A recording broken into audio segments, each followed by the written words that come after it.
Maximum लोग मना करते हैं, लोगों की आदत है ना, ये सुन, हर चीज में ना करते। पहले हमारी तरह कोर लीडर्स थे देश की राजनीतिक आजादी वाले, वो घर घर जाके प्लान दिखाते थे। देखिए ये अंग्रेज जो है ना, ये देश को लूट रहे हैं, शोषण करते हैं, जुल्म करते हैं, अत्याचार करते हैं। आओ हमारा संगठन मजबूत करो, हमें ज्वाइन करो, हम इस देश को आजादी दिलाएंगे। और इसको समझाता था पूरी प्लान जो, और सामने वाला प्लान देखने के बाद क्या बोलता था, अच्छा तू दिलाएगा आजादी, पूरे होंगे, क्लास बदल सकती है और जिंदगी जीने के बाद भी, मरने के बाद भी जीवित रह सकते हो। इतना बड़ी अपॉर्चुनिटी आपको मिलती है, इतने फायदे मिलते हैं, तो ऐसा लगता है जिसको भी बता देंगे वो आ जाएगा। लेकिन मानव स्वभाव है ना, तो इसका इलाज भी है, बता दूं? यस। भाई आपको क्या लगता है विजय विरोधिया स्टार्स ऑफ फायर इसलिए बन गया कि मेरे को किसी ने ना नहीं किया, सबने हाँ किया? हेलो, नहीं, मैंने भी इंसानों के साथ काम किया, हर कामयाब व्यक्ति ने इंसानों के साथ काम किया। ये याद रखिए, जो आदमी जितना ज्यादा कामयाब होता है उसने उतनी ही ज्यादा ना सुनी। यस। हाँ सुनने से कामयाबी नहीं मिलती, ना सुनने से कामयाबी मिलती है। क्यों? क्योंकि अगर आप कुछ ना सुनते बैठ गए तो इसका मतलब फेल हो गए, और आप ना सुनते चले गए और आगे बढ़ते चले गए तो उन्हीं में से आपको रिजल्ट आएंगे और आप आने वाले समय में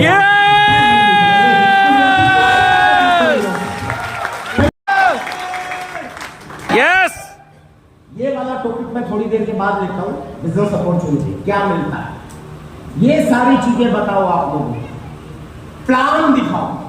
हमारे फील्ड में चीज बोली जाती है एसटीपी, सुना होगा? यस। एसटीपी का मतलब होता है show the plan, show the product, show the project, बस यही काम और कुछ नहीं है। कई लोग पूछते हैं सर आरसी में करना क्या है? STP, show the plan, show the product, show the project. No plan, no product, no project, no business. Yes. More plan, more product, more project, more business. Simple सी बात है, जितना गुड़ डालोगे उतना मीठा बनेगा। यस। हेलो, डेली फील्ड पे उतर जाइए, 2 प्लान, 5 प्लान, 10 प्लान, 20 प्लान, जितनी आप में कैपेसिटी है मैक्सिमम प्लान दीजिए। मैं ये नहीं कह रहा कि रिजल्ट लीजिए, नहीं, एक फॉर्मूला याद रखिए, जिसको भी प्लान दिखाओ, मान लीजिए इसको दिखाया, तो आपको सबसे पहले ये ध्यान रखना है कि ये इंसान है। Yes sir, yes. अब इंसान को अगर आप प्लान दिखाओगे तो मैक्सिमम संभावना है कि ना कर सकता है। यस और नो? यस। आप फुल कॉन्फिडेंस से जाइए, आपकी उम्मीद ये होनी चाहिए कि ये हाँ करे, लेकिन मेंटली प्रिपेयर होना कि ये ना भी कर सकता है। यस। बोला जाता है ना, do for best and ready for worst, English के कहावत है। Yes sir. तो अगर मैं इसको प्लान दिखाता हूं, नया आदमी, तो मेरे को बताइए इस व्यक्ति के पास 2 ही ऑप्शन है, या तो ये मुझे यस करेगा या मुझे ना करेगा। तीसरा कोई ऑप्शन है? नो। मुझे गोली तो नहीं मार देगा? नो। हेलो, कुछ नहीं करने वाला। इसीलिए मैं कहता हूं कि भारत के अंदर लोगों की कोई कमी नहीं, इंसान खूब है। आप बस लिस्ट बनाओ और प्लान दिखाते चले जाओ, और इसको प्लान दिखाओ, इसके पास 2 ही मौके हैं, या तो यस करेगा या ना करेगा। अगर यस करता है फिर भी बढ़िया, और ना करता है तो समझ जाओ, क्या समझ जाओ? इंसान है, इंसान है बेचारा। और एक चीज और समझ जाओ इसके साथ, ऊपर वाले की मर्जी के बगैर पत्ता भी नहीं मिलता। जानते आप, यहां अगर आप बैठे हो ना तो आपकी मर्जी नहीं है, वही घमंड में हो, उस ऊपर वाले की मर्जी है। वो चाहता था तब यहां बैठे, अदरवाइज बुलाया तो बहुत सारे लोगों को होगा, बहुत सारे लोग आपके गेस्ट आए नहीं होंगे। सुनो, यस। किसी की भैंस बीमार हो गई होगी, किसी की पत्नी की टांग टूट गई होगी, कोई ट्रेन में आ रहा था, ट्रेन में पंचर हो गया होगा। ये सुनो, बहुत से बहाने बनाते हैं ना लोग, ये बहाने इंसान नहीं बनाते, वो ऊपर वाला बनाता है। तेरे को भी देना है, चुपचाप बैठा। यस, अगर ये मना करता है तो एक तो ये कारण है कि ये इंसान है, और दूसरा इसके ऊपर तरस खाओ, गुस्सा मत खाओ। बेचारा किस्मत का मार, जरूर पिछले जन्म में बुरे कर्म किए होंगे जो इतना बढ़िया कॉन्सेप्ट इसकी समझ में ऊपर वाला इसको भी देना नहीं चाहता। मैं, आप बुरा मत मानना, मैं आपको उधार दे दूं। नहीं, उनकी मैडम आई हुई हैं, उनकी मैडम आई हैं। मैडम अभी आपकी मैडम जाती है तो आप तेरी पिछाई होगी भाई। समझ गए आप सब लोग? तो अगर ये मना करता है तो एक तो आपको अपने ऊपर प्रेशर नहीं लेना, कोई बात नहीं यार, इंसान है बेचारा। और दूसरा ये सोचो कि जरूर इसने पिछले जन्म में बुरे कर्म किए जो आपसे उसे समझ लेंगे। और फिर जब भी आप पूजा करो या इबादत करो या जिस भी कुल देवता को आप मानते हो, ये ऊपर वाला एक ही है। आप इसको भगवान कह लो, ईश्वर कह लो, खुदा कह लो, भाई करो कह लो, गॉड कह लो, कुछ भी कह लो, है एक ही। तो हम लोगों ने, इंसानों ने बांट दिया सब कुछ। लेकिन मैं आप सब लोगों को ये कहना चाहता हूँ, जिस भी धर्म से आप बिलोंग करते हो, जब भी उस धर्म में पूजा करो ना, तो ऐसे लोगों के लिए जरूर दुआ करो, हे भगवान, उस मूर्ख आदमी ने जरूर पिछले जन्म में बुरे कर्म किए होंगे, कोई बात नहीं, उसके बच्चों का क्या कसूर है, कम से कम उनके लिए उसके सद्बुद्धि दे। Yes yes yes yes.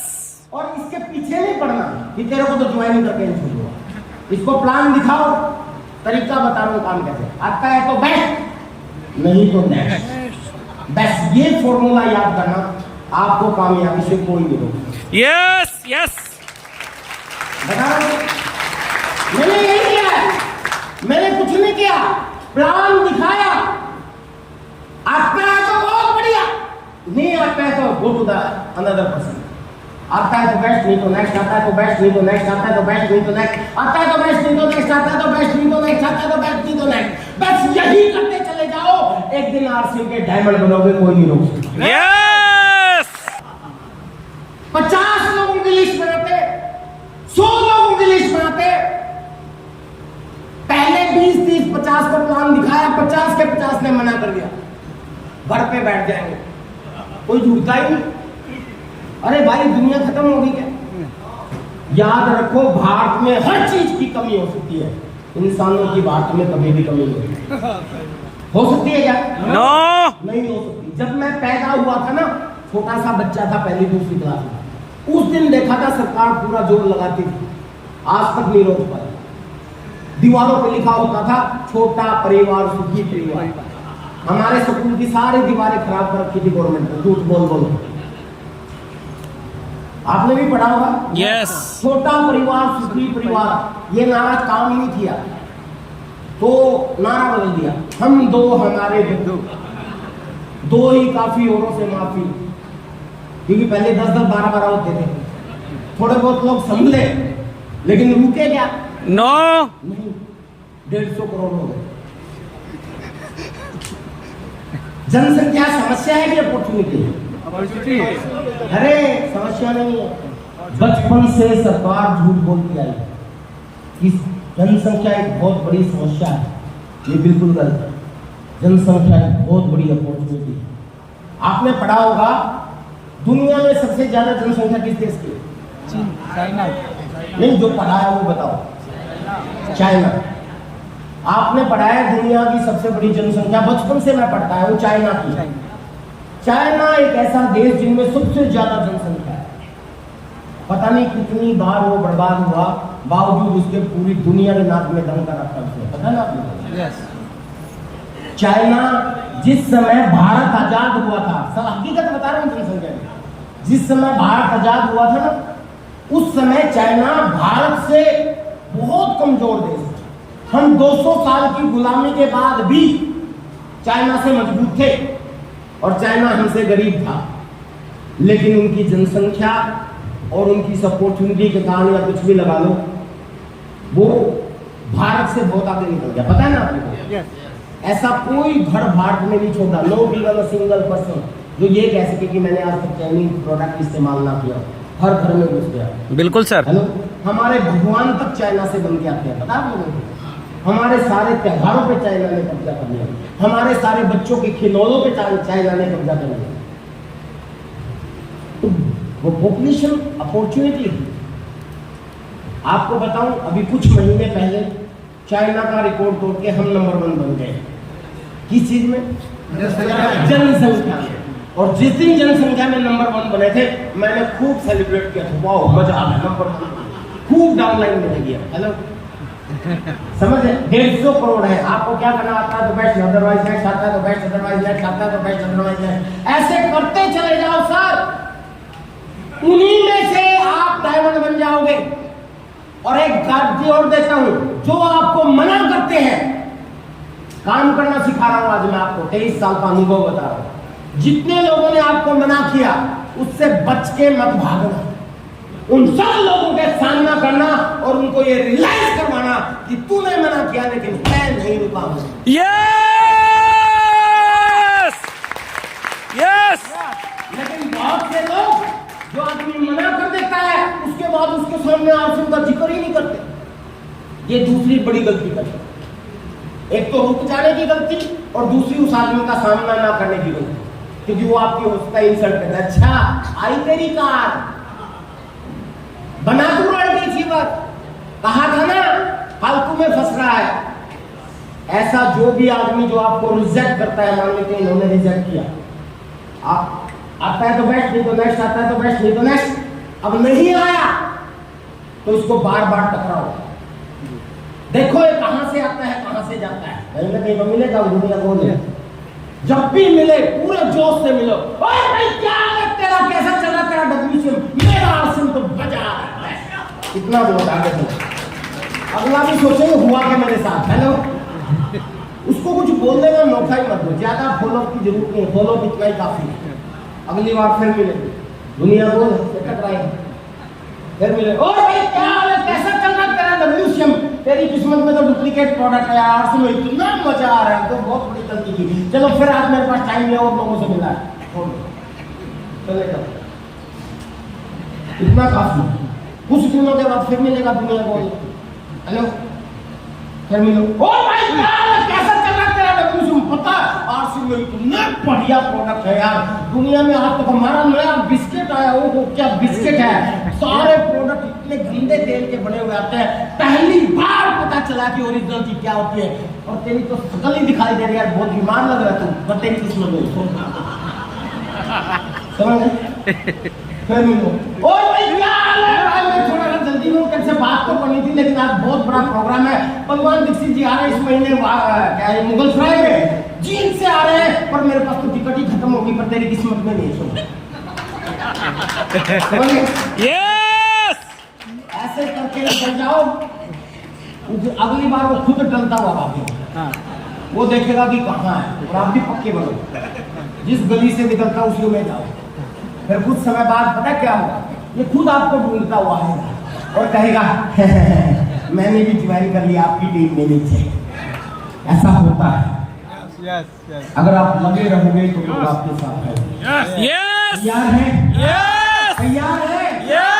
पूरा काम करने का तरीका बता दिया सर, साइंटिफिक तरीके से समझा। तैयार बार दिखाओगे, दिखाने से सीखा जाता है, समझ रहे आप सब लोग? जब आप बार बार दिखाओगे, प्लान जितनी ज्यादा दिखाओगे उतने ज्यादा निपुण होते चले जाओगे। ये 6 पॉइंट ही तो बताने हैं यार, और उसके बाद एक्स्ट्रा कुछ जानकारी धीरे धीरे मिल जाएगी, कंपनी क्या है, प्रोडक्ट्स क्या है, वो धीरे धीरे आप बता दोगे, चिंता मत करो, कर सकते हैं। यस। और दूसरा यही काम करना आता है तो बेस्ट, अदरवाइज नेक्स्ट, ना से नहीं करना। एक दिन आप डायमंड बनोगे। तैयार है? यस। अब मैं अपने बारे में बताता हूँ। Topic boring about something answer ultimate loss fund. मेरे दिमाग ने वो चैप्टर निकाल के मेरे सामने रख दिया। यदि आप किसी काम को लेकर चिंतित, परेशान या दुखी हैं, तो उस काम में सोचो आपका नुकसान क्या हो सकता है, और उससे अगर कंप्रोमाइज कर लो तो आपकी टेंशन दूर। तो मेरे दिमाग ने कहा कि सोच कि अगर तू इसमें फंस भी गया तो तेरा नुकसान क्या हो सकता है। मैंने कहा नुकसान ये हो सकता है कि पैसा नहीं आएगा। तो मेरे दिमाग ने कहा आज से पहले कौन सा आ रहा था, आगे नहीं आया तो कौन सी तोप चल जाएगी। हेलो, सिर्फ एक ये छोटी सी चीज समझ में आई थी, प्लान नहीं समझ में आया था कि इस सिस्टम में कम से कम और कम से कम खोने लायक कुछ नहीं है, पाने लायक बहुत कुछ। यस। उन्होंने कहा है कि बेटा, मतलब मैं नहीं कह रहा, बड़े बुजुर्गों ने कहा कि बेटा जिस काम के करने में नुकसान की कोई संभावना ना हो और फायदे की जरा सी भी गुंजाइश कर देना चाहिए। हेलो, यस और मैंने सिर्फ इसलिए ये ज्वाइन किया बिजनेस क्योंकि मुझे नुकसान की कोई संभावना नजर नहीं आई, प्लान नहीं समझ में आया, रॉयल्टी नहीं समझ में आई, कामयाबियां नहीं समझ में आई, कार नहीं समझ में आई, बिजनेस नहीं समझ में आया, लेकिन ज्वाइन कर लिया। और मैं आप सब लोगों से जो नए साथी हैं ये रिक्वेस्ट करता हूं सर, आप भी एक बार ज्वाइन जरूर कर लेना। याद रखें, अगर कहीं लंबी लाइन लगी हो, आप आगे जाके पूछोगे कि किस चीज की लाइन है, तो बेवकूफी है। बढ़िया ये है कि पहले लाइन में लगो और फिर पूछो क्या प्रॉब्लम है भाई, क्योंकि अगर आपकी बात आपके काम की चीज है और फिर आपके लाइन में आगे लगना चाहोगे तो तब तक वहां पहुंच जाएगा। Right sir. है तो इसलिए जब नुकसान है ही नहीं तो ज्वाइनिंग करो, जो मैंने अच्छा काम कर दिया था और उसके बाद दूसरा अच्छा काम और किया। हर संडे को हमारे जीन में एक मीटिंग होती है और संडे वाले दिन विजय विरोधिया फ्री होता है। क्या है ये मुगल सराय में आ गया, नहीं आता क्या कर लेते बताओ। हेलो, अदरवाइज हर व्यक्ति गुलाम है। सॉरी टू से, बहुत से सरकारी कर्मचारी उनको ये घमंड होता है कि हम तो सरकार के दामाद बन गए। बड़े बड़े ऑफिसर मेरे सामने आते हैं, घमंड होता है कि हम तो पता नहीं क्या है, जबकि हर ऑफिसर का के ऊपर एक ऑफिसर होता है। बोलते हैं मनी फ्रीडम। अगर मैं इस दुनिया से भी चला गया, मेरी इनकम करोड़ रुपया महीना भी होगी, कोई नहीं रोक सकता। यस। क्यों? क्योंकि मेरे जाने के बाद यहाँ पे सेमिनार होना बंद नहीं होंगे। ये सुनो, नो। मेरे जाने के बाद आप प्रोडक्ट यूज करना बंद नहीं करोगे। मेरे जाने के बाद कंपनी प्रोडक्ट बनाना बंद नहीं करेगी। मेरे जाने के बाद सब कुछ ऐसे ही चलता रहेगा, बल्कि और बढ़िया होगा। यस। तो और बढ़िया होगा तो मेरा बिजनेस भी बढ़िया होगा। यस। इतने लोग इस दुनिया से चले गए, आज से भी गए, और मैं आपको बता दूं, अगर देखना चाहते हैं तो एक और गोल्डन अपॉर्चुनिटी है आपके सामने। बता दूं? यस। एक डेट नोट कर लो सर, 7 जुलाई 2024, अभी 2 महीने के बाद 7 जुलाई को दिल्ली के त्यागराज स्टेडियम में एक ऐसा प्रोग्राम होने जा रहा है जो हिंदुस्तान में पहली बार आरसीएम जी कर रहा है। पहले पिछले साल किया था 5 मई को, हम मई में करते हैं ये डिसीजन लिया था, लेकिन इलेक्शन की वजह से जुलाई में शिफ्ट हो गया। 2 महीने हैं आपके पास, अभी से टिकट बनवा लो। इस प्रोग्राम में जो आदमी अपनी टीम को ले जा पाया ना सर, वो सौभाग्यशाली है। आपका काम बहुत आसान हो जाएगा, क्योंकि ये प्रोग्राम है, इसका नाम है next generation and youth empowerment program. इस प्रोग्राम में पूरे हिंदुस्तान के सारे कामयाब लोग और सारे लीडर्स तो रहेंगे, लेकिन वो स्टेज पे नहीं आएंगे, हम भी रहेंगे, सारे आपके साथ बैठे। लेकिन वहां पे वो लोग स्टेज पे रहेंगे जिन्होंने नई ज्वाइनिंग करके 30 साल से कम उम्र के टेक्निकल अचीवर हैं। तो आपको पता चलेगा कि यस, नए लोग भी इस सिस्टम में बढ़ गए। दूसरे, उन लोगों से आपको मिलने का मौका मिलेगा जिनके माँ बाप ने या दादा दादी ने बिजनेस शुरू किया था, आज वो इस दुनिया में नहीं है, आज उनके बच्चे यानी कि नेक्स्ट जनरेशन इस बिजनेस को संभाल रही है। या ऐसे लोग जिनके पापा जी ने या दादाजी ने बिजनेस शुरू किया था और आज उनके बच्चे भी उनका साथ दे रहे हैं, वो कर रहे हैं और वो आराम कर रहे हैं। या ऐसे लोग जिनके पापा जी ने, दादाजी ने या किसी परिवार के बंदे ने बिजनेस शुरू किया था और वो इस दुनिया से चले गए, और उसके बाद आरसीएम ने उनके फैमिली से कोई भी काम करने वाला नहीं है, फिर भी उनके घरों में लाखों रुपए महीना की इनकम आती है। ऐसे ऐसे लोगों से मिलने का मौका मिलेगा आपको। टाइम फ्रीडम, मनी फ्रीडम और सिक्योरिटी का जीते जाते हजारों एग्जाम्पल मिलेंगे। 7 जुलाई सन 2024 दिल्ली के त्यागराज स्टेडियम में ऐसा प्रोग्राम हिंदुस्तान में एक ही कंपनी करती है और एक ही कंपनी कर सकती है। कि आप जो भी कमाते हो, ध्यान से समझना। मान लेते हैं आपकी खानदानी बोतल है, जादुई बोतल, आप जो भी कमाते हो इस बोतल में डाल दो। और आपने वो कहावत सुनी होगी, बूंद बूंद से सागर सुनिए। अगर इस बोतल में बूंद बूंद से भी हम पानी डालेंगे तो एक न एक दिन ये बोतल भरेगी। और मान लेते हैं आपकी जो भी इनकम है वो हर इनकम इस बोतल में डाल देते हो और वो नीचे जाके गिर जाती है, और धीरे धीरे हर महीने की बचत इस बोतल में डाल के रहते हैं। जैसे जैसे ये बोतल भरेगी आपके सपने पूरे होते रहेंगे। ध्यान से समझना, अगर ये बोतल इतनी भर गई तो आपका एक घर बन जाएगा, आपकी लाइफ ठीक ठाक होगी। अगर ये बोतल इतनी भर गई, अगर हारी बीमारी शादी ब्याह में आपको कर्ज हो जाता है तो कर्ज नहीं होना शुरू हो जाएगा, उतरना शुरू हो जाएगा। अगर ये बोतल इतनी भर गई तो आपके पास एक शानदार गाड़ी भी होगी, शानदार घर भी होगा। बच्चों को एक आध बार साल में आप छुट्टियों पे भी लेके जाएंगे, थोड़ा सा टाइम फ्रीडम का आनंद, मतलब पैसे का आनंद ले पाओगे आप। अगर ये बोतल इतनी भर गई तो आपको थोड़ी सी और सुविधाएं हो जाएंगी। अगर ये बोतल इतनी भर गई, आप विदेशों में भी घूमने जाया करोगे। अगर ये आप इतनी बोतल भर गई तो आपके सारे सपने पूरे हो जाएंगे। समझ गए? यस। अब अगर आप हर महीने अपनी कमाई इस बोतल में डालोगे तो पक्की बात है ये एक न एक दिन भरेगी। लेकिन सच्चाई बताओ, आपकी ये बोतल जिंदगी में कभी नहीं भर सकती। क्यों? क्योंकि इस बोतल में जब आप डालते हो ना अपनी कमाई, तो इस बोतल में यहाँ एक छेद, जो छेद जाता है रसोई के खर्चों में, यानी कि आपने तो पैसा डाल दिया, अब बीबी कहेगी कि रसोई में दाल चाहिए, चावल चाहिए, नमक चाहिए, चीनी, समझ गए ना? Yes, yes. हल्दी चाहिए, बिस्किट चाहिए, चाय पत्ती चाहिए, कॉफी चाहिए। अब वो खर्चा कहां से आएगा? वो इस छेद से निकल जाएगा। तो बोतल कैसे बनेगी? और एक छेद होता तो शायद बोतल भरती, लेकिन एक छेद इधर भी जो जाता है बाथरूम के खर्चों में। अब आपके बाथरूम में आपको साबुन चाहिए, शेविंग क्रीम चाहिए, टूथपेस्ट चाहिए, टूथब्रश चाहिए, टॉयलेट क्लीनर चाहिए, वॉशिंग पाउडर चाहिए, लिक्विड ग्लू चाहिए, बाथरूम में यूज होने वाले सारे प्रोडक्ट चाहिए। वो खर्चा इस छेद से निकलेगा। अब दो छेद होते तो भी उम्मीद कर सकते थे कि बोतल भरेगी, लेकिन नहीं, आपकी बोतल नहीं भरती। क्यों? क्योंकि यहाँ एक छेद हो रहा है जो जाता है आपके खुद के खर्चों की तरफ। आपको जूता चाहिए, जुराब चाहिए, कोट चाहिए, कपड़े चाहिए, परफ्यूम चाहिए, सैनिटाइजर चाहिए, शेविंग क्रीम चाहिए, ये सुनो।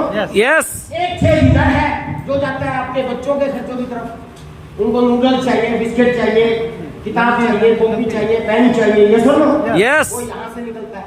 एक छेद इधर है आपकी पत्नियों के खर्चों की तरफ। उसको क्रीम चाहिए, लिपस्टिक चाहिए, क्रीम चाहिए, पाउडर चाहिए, साड़ी चाहिए, सलवार चाहिए, सूट चाहिए। एक छेद इधर है जो आपके मेहमानों के खर्चों की तरफ जाती है। आपके मेहमानों को आपको मिठाई खिलानी है, बिस्किट खिलाना है, चाय पिलानी है, कॉफी पिलानी है, शरबत पिलाना है, वगैरह वगैरह वगैरह वगैरह। तो कुल मिला के आपकी बोतल नहीं रही, छलनी बन गई। अब छलनी में कुछ भी डालो, ऊपर से डालो के नीचे से भर। और ये है आपकी जिंदगी की रियलिटी। अब आरसीएम में ये सब कुछ कैसे आता है? आरसीएम क्या करता है? आरसीएम आपकी बोतल पे जो रसोई के खर्चों की तरफ छेद था उस पे फिट करता है जोरदार तरीके से पाइप, मजबूती से, लीकेज नहीं होनी चाहिए। और उस पाइप से जो भी खर्चा निकलेगा वो आरसीएम के थ्रू वापस इनकम बन के आपकी बोतल में आ जाएगा। और ऐसे ही जो छेद यहाँ बाथरूम के खर्चों की तरफ जाता था, तो आरसीएम क्या करता है? एक पाइप बाथरूम के खर्चों वाला। अब आप सोचोगे सर ऐसे भी तो ऐसे लीकेज रहे, लीकेज नहीं रहे, पूरा फिट है। और वो भी छेद वापस इनकम बन के बोतल में। फिर यहाँ जो बच्चों के तरफ जो छेद था बच्चों के खर्चों की तरफ, उस पे भी पाइप, वो भी इनकम बन के वापस। मेहमानों की तरफ जो छेद जा रहा था उस पे भी पाइप, वो भी वापस। पत्नी के खर्चों का जितना भी पैसा निकल रहा था उस पे भी पाइप, वो भी वापस खर्चे बन गई। अब जब सारे खर्चे इनकम बन के दोबारा बोतल में डलना शुरू हो जाएंगे, बताइए इस बोतल की मजाल है भरेगी कि नहीं भरेगी? भरेगी, भरेगी।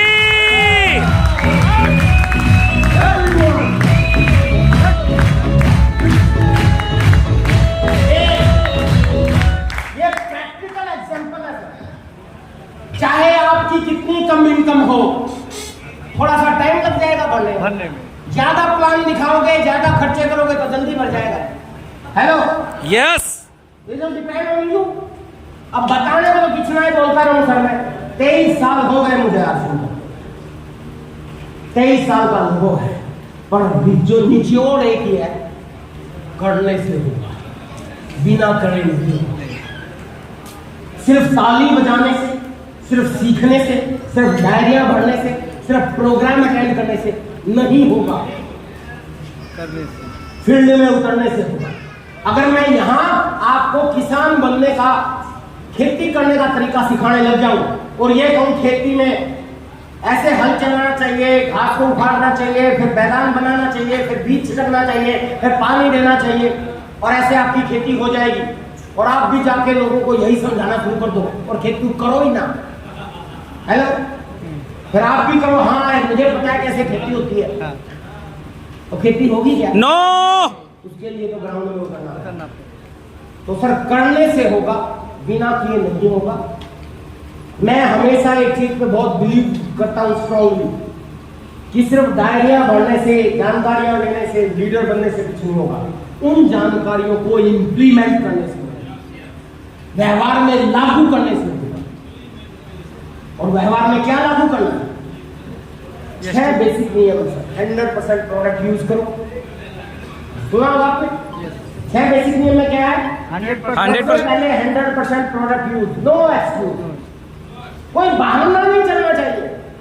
आपके घर में अगर WCM का कोई प्रोडक्ट आ गया ना तो समझ लेना पाइप लीक हो गई, बोतल नहीं बच सकती।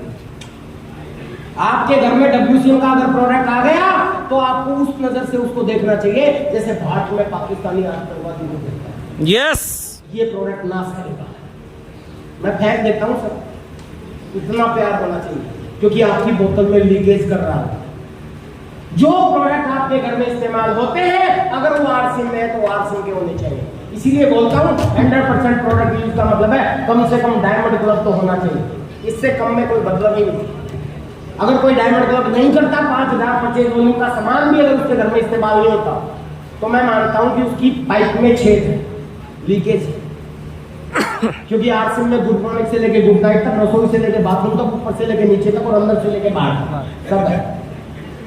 और इतने सारे प्रोडक्ट्स में 5000 की परचेज वॉल्यूम का सामान आराम से घर में लग सकता है। हेलो, दूसरा है लिस्ट बनाना, तीसरा है लिस्ट बनाने के बाद सोना भी, उन लोगों से कॉन्टैक्ट एंड इनवाइट करना। चौथा है जिनसे संपर्क किया है उनको प्लान दिखाना, प्लान। और 5वां है फॉलो अप करना। फॉलो अप पहले समझाया था यहाँ, यानी कि चाहे वो आए चाहे ना आए उसके संपर्क में रहना है कि मैं तो कर रहा हूं। और मैं एक चीज और बताऊं, सच्चाई, पूरे हिंदुस्तान में जितने भी कामयाब लोग हैं जिनके नाम सुने, मैक्सिमम लोगों ने पहली बार आरसीएम के लिए मना किया था। इसलिए मना करने का ये मतलब मत समझना कि वो आदमी आरसीएम में नहीं आएगा। विजय विरोधिया ने भी मना किया था। सतीश पंडित का नाम लिया ना मैंने, यस। 1 साल तक मना किया। भट्ट साहब ने उनको प्लान दिखाया और ये बोला फालतू काम मैं नहीं करता है, मेरी पत्नी गजटेड ऑफिसर है, मैं तो केबल का कनेक्शन लेने आया हूँ, तेरे पास केबल का कनेक्शन लेके बात खत्म कर। ये भट्ट साहब को बोला था उस आदमी ने। और उसके बाद वो साल 6 महीने वहां रहा। उसके बाद उसकी पत्नी की ट्रांसफर हो गई अम्बाला में और वो चले गए। 1 साल के बाद किसी आदमी ने उसको प्लान दिखाया, फिर उसको याद आया जींद में कोई था STDPCO वाला जिसने मुझे आरसीएम का प्लान दिखाया था, सुरेंद्र वस नाम था। वो ढूंढता हुआ आया कि अगर ये बिजनेस अब इतना बढ़िया है, वो अब भी कर रहा है, तो ऐसे आदमी के साथ मेरे को करने में फायदा होगा जो शिद्दत से कर रहा है। अगर वो नहीं कर रहा तो फिर मैं नहीं कर पाऊंगा। और वो चंडीगढ़ से स्पेशल अम्बाला उधर होता हुआ जींद आया मिलने के लिए। भट्ट साहब का फोन नंबर नहीं था और भट्ट साहब वहां आके पूछा कि यहाँ एक सुरेंद्र वस है। वो यूँ बोले कि वो तो आरसीएम करते हैं, STDPCO पे अब नहीं बैठते, वो तो बंगाल में गए हुए हैं। उन्होंने नंबर लिया और 1 साल के बाद खुद आगे ज्वाइन किया। ऐसे होता है। अगर आप करते रहोगे तो लोग आपके साथ आएंगे। समझ गए आप सब लोग? इसीलिए मैं आपसे कहता हूं सर, दिल लगा के काम करो, प्लान दिखाओ, फॉलो अप करो और स्टार्टअप हो जाओ। बिना शुरू हुए कुछ नहीं होगा। आज मैंने बेसिक से बेसिक चीज बता के और मेरे अनुभव के आधार पर बता के और ये भी बता दिया कि आपको करना क्या है। हेलो, अदरवाइज बहुत बार प्रोग्राम के बाहर बहुत लोग कहते हैं जी बहुत मजा आ गया, प्रोग्राम मजा आ गया, क्या सीखा? समझ में तो कुछ आया नहीं पर मजा बहुत आ गया। और आज तो समझ में आ गया होगा करना क्या है। कल इसी तरीके से मैंने रॉबर्ट्सगंज में प्रोग्राम दिया था। ये इतने प्रभावित हुए, बोले कि सर पहली बार लीडर जाके ये बोल रहे हैं कि सर आज समझ में आया कि करना क्या है। अंगद बोल रहा कि सर सारी टीम ये कह रही है कि इतने प्रोग्राम देख लिए आज समझ में आया कि करना क्या है, होगा कैसे। तो माय डियर फ्रेंड्स, अगर समझ में आ गया तो उतर जाइए फील्ड में। 2 ने डेट मैंने आपको नोट करवाई है, इनको मिस मत करना। 7 जुलाई दिल्ली नेक्स्ट जनरेशन प्रोग्राम। अगर आपको टिकट मिल जाती है तो आप सौभाग्यशाली हो, क्योंकि सिर्फ 7,000 लोगों की कैपेसिटी है और हर कोर लीडर को सिर्फ 200 टिकट मिली है। तो 10 तारीख को बलवान दीक्षित एक बार लिख के दे दीजिए ना। एडवांस की बुकिंग करवाइए। और एक है आपका भीलवाड़ा का प्रोग्राम, उसकी तैयारी कीजिए, पहले से टिकट बनवाइए और अपने प्रोडक्ट को खुद बनते हुए देखिए। कॉन्फिडेंस से काम करना शुरू कीजिए, फील्ड में उतरिए, ग्राउंड लेवल पे काम करिए, खूब प्लान दिखाइए और आगे बढ़ते चले जाइए। मैं विजय बरोदिया हमेशा आपके साथ। Thank you for staying with us. जय हिंद।